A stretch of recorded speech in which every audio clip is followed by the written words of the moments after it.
Hi viewers, welcome to our channel. AP elections దగ్గర పడుతుండడంతో మనం చూస్తున్నాం ఎన్నో సర్వేలు రావడం, కొన్ని సర్వేలు టీడీపీకి, కొన్ని సర్వేలు వైసీపీకి ఫేవర్గా ఉండడం చూస్తున్నాం. అయితే సర్వేలతో పాటు కొంతమంది జ్యోతిష్యులు కూడా వీళ్ళ జాతకాలు చూసి వీళ్ళు గెలుస్తారని చెప్పడం చూస్తున్నాం. అటువంటి కొంతమంది జ్యోతిష్యులు వీళ్ళ జాతకాలు చూసి ఏం చెప్పారు, మరి ఎవరు అధికారంలోకి రాబోతున్నారు అంటున్నారు. సో ఇదే అంశం మీద డిస్కస్ చేయడానికి ప్రజెంట్ మనతో పాటు సీనియర్ జర్నలిస్ట్ జయదేవ్ గారు వారితో డిస్కస్ చేద్దాం.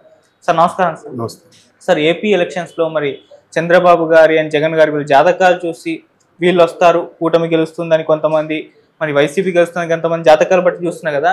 ఈ జ్యోతిష్యులు వీళ్ళు చెప్పేటి నిజమవుతాయంటారా? మరి మీ ఒపీనియన్ ఏంటంటే, ఇద్దరు జ్యోతిష్యులు చెప్పడం చూస్తున్నాం, ఒకరేమో కూటమి వస్తుంది అంటున్నారు, ఒకరేమో వైసీపీ వస్తుంది అంటున్నారు. మీ ఒపీనియన్ ఏంటి సార్ వీళ్ళకు? నేను మొన్న కూడా ఒక ఫెమిలియర్ జ్యోతిష్యుడు చెప్పిన దాన్ని బట్టి కూడా నేను అదే చెప్పాను. ఇప్పుడు వస్తుంది, ఎవరు అభిమానికో వాళ్ళు చెప్పచ్చు, కానీ పర్టికులర్గా మరీ వాళ్ళు ఓడిపోతారు, వాళ్ళు నాశనం అయిపోతారు, వాళ్ళు గెలవలేరు, ఎట్లాంటివి కొన్ని వర్గాలకి మనసుకి ఇబ్బంది కలిగించే అంశాలు అవి. బట్ జ్యోతిష్యం అనేది కొంతవరకు ఉపయోగకరమే, కానీ ఇట్లాంటి విషయాల్లో చెప్పడం ఒకటి మోటివేషన్గా ఉంటుంది ఆ పర్టికులర్ పార్టీల వారికి, ఆ శ్రేణులకి. మరొక విషయంలో నిరాశ నిర్లిప్తత కూడా పెరిగిపోయే అవకాశం ఉంది.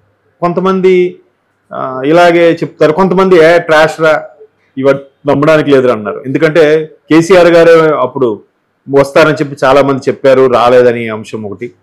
రేవంత్ రెడ్డి గారు వస్తారని చెప్పి చాలా కొద్ది మంది చెప్పారు, అది వచ్చింది ఒకటి. ఇప్పుడు కూడా కూటమి గెలుస్తారని చెప్పి సర్వేలు చెప్తున్నాయి.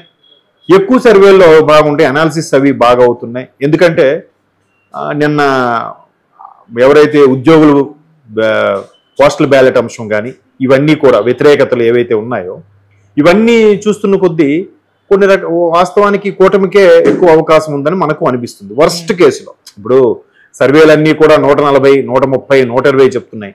అవన్నీ తీసేయండి, ఒక్కొక్క సర్వేలోంచి 20 తీసేయండి. 120 అని చెప్పిన 20 తీసేసిన 100 అయితే వస్తున్నాయి కదా కూటమికి. సో అలా తీసుకున్నా కూడా కొంతవరకు బాగానే ఉంటుంది. మోరోవర్ తెలంగాణ సమాజంతో పోలిస్తే ఆంధ్ర సమాజం అంత ఓపెన్గా బయటికి రాకపోవచ్చు. వచ్చిన ఓటుతో వాళ్ళ సమాధానం చెప్తారు, ఎవరెవరు నష్టపోయారు, ఎవరెవరికి ఎన్ని ఇబ్బందులు కలిగాయి అన్నది. ప్రభుత్వ ప్రైవేటు రంగ సంస్థలు కొన్ని రకాల వాళ్ళ చట్టాలు తీసుకొచ్చిన చట్టాలు అభివృద్ధి లేకపోవడం, తర్వాత స్ట్రైట్ అవే రాజు నుంచి ప్రజలకి, అంటే ముఖ్యమంత్రి నుంచి డైరెక్ట్ ప్రజలకి యాక్సెస్ అయిపోవడం, మధ్యలో ఉన్నవన్నీ కూడా డమ్మీ పాత్రలు అయిపోవడంతో ఇది అందులో ఉండే వర్గాలకి, అందులో ఉండే అధికారులకి, అందులో ఉండే ప్రజాప్రతినిధులకు కూడా ఇబ్బంది కలిగే అంశమే. అంతే కదా, మరి మాకు పనే ఉంది. ఇప్పుడు లోకల్ గవర్నెన్స్కి ఇంపార్టెన్స్ ఇస్తే మరి మంత్రులకి పనే ఉంటుంది, ఎమ్మెల్యేలకి పనే ఉంటుంది, ప్రజాప్రతినిధుల పనే ఉంటుంది, ఇంకా వ్యవస్థ వేస్ట్ కదా. సో అట్లాంటివి కొన్ని చాలా మందికి మనసులో లోపల దులిచేస్తున్నాయి. కానీ సరే, పదవి లేకపోతే, అధికారం లేకపోతే మన చుట్టూ ఎవరు చేరరు, ఒక రకమైన ఫోబియాకి అలవాటు పడిపోయినారు. పొద్దున్న లేవగానే ఇంటి చుట్టూ ఒక 20 మంది జనాలు, 20-50 మంది జనాలు, ఆ ప్రజలు రావడం, వీళ్ళు కలవడం, ఇవన్నీ ఇంప్రెషన్గా ఉండడం. ఒక్కసారి వాళ్ళకి అధికారాలు లేవంటే అది కూడా ఎవరు రారు కదా అని చెప్పి అందరూ అలాగా సైలెంట్గా ఉండిపోయారు. సో ఇప్పుడు ఆ ప్రభుత్వ వ్యతిరేకత ఏదైతే ఉందో అది సర్వేలు కూడా చెప్తున్నాయి, ఆయన రాడు, చాలా కష్టమని. దానికి తోడు ఈ జ్యోతిష్యులు కూడా ఒక్కొక్కరు ఒక్కొక్క రకం. మళ్ళీ ఇందులో కూడా రకాలు ఉన్నాయి. సౌత్లో ఒక రకంగా చూస్తారు, నార్త్లో ఒక రకంగా చూస్తారు.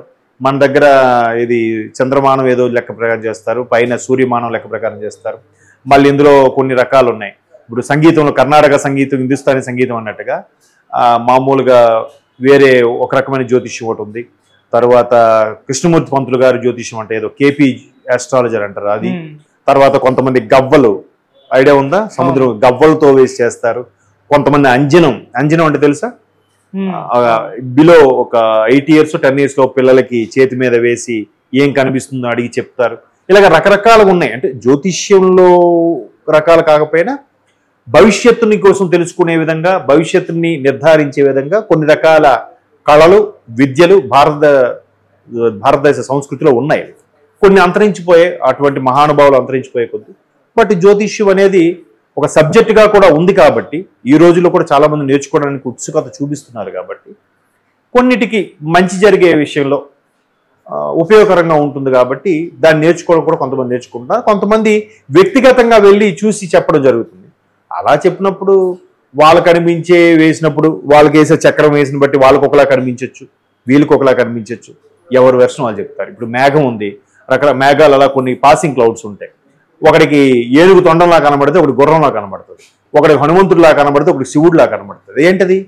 అక్కడ ఉన్నది ఒకటే మేఘం, బట్ మీ ఊహ దృష్టి ఏదైతే మీ మైండ్లో ఊహించుకుంటున్నారో ఆ ఊహ తగ్గట్టు అక్కడ కనిపిస్తూ ఉంటుంది.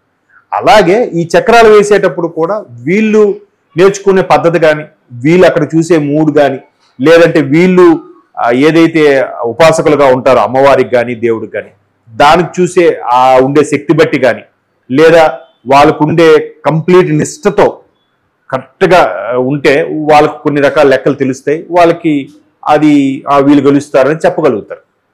కొన్ని సందర్భాల్లో చెప్పలేకపోతారు, కొన్ని సందర్భాల్లో దగ్గర వరకు రావచ్చు, అలా ఉంటాయి.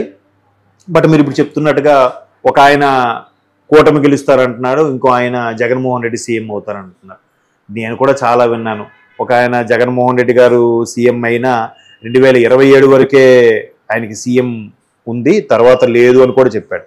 ఇంకో ఆయన చంద్రబాబు గారే సీఎం అయ్యే అవకాశం ఉంది, బట్ చంద్రబాబు గారు సీఎం అయిన తర్వాత ఆయన కొద్దిగా ఆరోగ్య పరిస్థితులు దెబ్బతింటాయని ఇంకో ఆయన చెప్పాడు. ఏది జరిగినా అంటే మనుషులకైతే ఏం కాకూడదు ఏది జరిగినా కానీ, బట్ ఎవరు జ్యోతిషకు బలం, ఎవరు ఉపాసన బలం బట్టి వాళ్ళు చెప్తూ ఉంటారు. చూద్దాం. ఇప్పుడు ఈవెన్ కేసీఆర్ విషయంలో కూడా చాలా మంది చెప్పారు, ఎప్పుడైతే ఓడిపోయారో వరుస పెట్టి ట్రోల్స్ వచ్చాయి. కేసీఆర్ గారు గెలుస్తారు, ఎలాగైనా ఆయనే గెలుస్తారు, కేటీఆర్ గారు ప్రమాణ స్వీకారం చేస్తారు, కేసీఆర్ గారు సెంట్రల్కి వెళ్ళిపోతారు, ఈ మూడోసారి బీఆర్ఎస్ వస్తుంది, రకరకాలు చెప్పారు. ఏమైంది చెప్పలేము అది. బట్ నిజమైన అనుష్ఠానం అంటారు కదా, ఎవరైతే పూర్తిగా నమ్మకంతో నిష్ఠగా విద్యను అమ్ముకోకుండా ఎక్కువగా అవినీతికి పాల్పడకుండా ఉంటారో అటువంటి వాళ్ళు చెప్పేది 20% అన్నగానే 80% వాస్తవాలు జరిగే అవకాశం ఉంది. చూద్దాం మరి ఇంకొక ఎన్ని రోజులు, ఇంకొక 20 రోజులు ఓపిక పడితే, 20-22 రోజులు ఓపిక పడితే ఆల్మోస్ట్ ఆల్ ఆ జాతకం ఏంటనేది తెలిసిపోతుంది, ఎవరి జాతకం ఏంటనేది. అందుకే కదా నాయకులు కూడా మాట్లాడుతున్నప్పుడు ఖచ్చితంగా మేమే వస్తామంటే ఫలానా నాయకుడు జోష్యం చెప్పారు అంటారు. జోష్యం చెప్పడం అంటే ఇదే, జరగబోయేది ఊహించి చెప్పడాన్ని జోష్యం చెప్పడం అంటారు. ఇది విద్య అయితే ఉంది, ఎందుకంటే మరి గౌతమ బుద్ధుడు జీవిత చరిత్రలో అదే కదా జరిగింది. మీ పుట్టగానే శుద్ధోదనుడికి ఏం చెప్పారు, మీ అబ్బాయి సిద్ధార్థుడు అయితే మహా చక్రవర్తి అని అవుతాడు, లేదా మహా సన్యాసి అయిన అవుతాడు, గొప్ప సన్యాసి అని అవుతాడు అన్నారు. ఇక గొప్ప సన్యాసి అయిపోతే ఇబ్బంది కదా అని చెప్పి ఆయన రిస్ట్రిక్ట్ చేసేసి 4 గోడల మధ్యలోనే అన్ని ఉంచేసి, ఆయనకి పెద్ద యవ్వనం వచ్చా కూడా అన్ని విద్యలు నేర్పించినా కూడా పెళ్లి చేసి ఒక బిడ్డకి తండ్రి అయిన తర్వాత కదా ఆయన బయటకు వచ్చి ఆ కుష్ఠరోగాన్ని ఆ శవాన్ని చూసి చలించిపోయి గొప్ప సన్యాసి అయిపోయాడు. బట్ అక్కడ మరి ఏం చెప్పారు, సన్యాసి అవుతాడని చెప్పారు కదా జ్యోతిష్యులు, మరి జరిగిందిగా. అలాగా అంటే మేబీ అప్పుడంత అనుష్ఠాన పనులు ఇప్పుడు ఉన్నారా లేదా అనేది నేను వాళ్ళని శంకించను. బట్ చూద్దాం ఏది, బట్ భవితకి అదే రాష్ట్ర భవిష్యత్తుకి ప్రజలకి ఏది మేలు జరిగితే అదే అయ్యేలా ఉంటుందని భగవత్ సంకల్పం అలాగే ఉంటుంది. ఓకే, వీళ్ళు ఎన్ని చెప్పినా భగవంతుడి దృష్టిలో ఒకటి ఉంటుంది కదా, వీడుంటేనే ఇది బాగుంటుంది, వీడి కాలం ఎంతవరకే, వీడిని ఎక్కడ లేపియాలి, వీడిని ఎక్కడ తుంచేయాలి, ఆయనకి అన్నీ తెలుసు. ఎవరికి ఎక్కడ వరకు లైఫ్ ఇస్తే బాగుంటుందో, భావితరాలకు బాగుంటుందో భగవంతుడు అలాగే చేస్తాడు. దానివల్ల ఇంటికి ఒక్కడే ఉన్న మిగతా వాళ్ళందరూ ఇంపాక్ట్ అవుతున్నారు కదా, అది ప్రాబ్లం అవుతుంది. సో అందుకు ఈసారి ఉద్యోగులు మన ఒక్కడే వెళ్ళిపోతే ఏముందిలే, మన ఒక్క ఓటు అయిపోతే ఏముందిలే అనుకునే కాకుండా, లేదు మన ఓటు వేస్ట్ అవ్వకూడదు, నేను వేసే ఈ ఒక్క ఓటు కూడా మిగతా వాళ్ళ సామాన్యులు వచ్చి వేస్తారు, వీళ్ళు వేయకపోవడం ఇబ్బంది. కానీ ఈసారి ఎక్కడి నుంచి చుట్టుపక్కల రాష్ట్రాల నుంచి కూడా రిజర్వేషన్ చేయించుకొని వెళ్ళి ఓటు వేయడానికి సిద్ధంగా ఉన్న వాళ్ళు ఉన్నారు. అంటే ఎంత వ్యతిరేకత ఉందో, ఎంత కసి మీద ఉన్నారో మీరు ఊహించుకోవాలి. సో అదే బాబు గారు సభాముఖంగా చెప్పారు. Okay sir, thank you so much sir.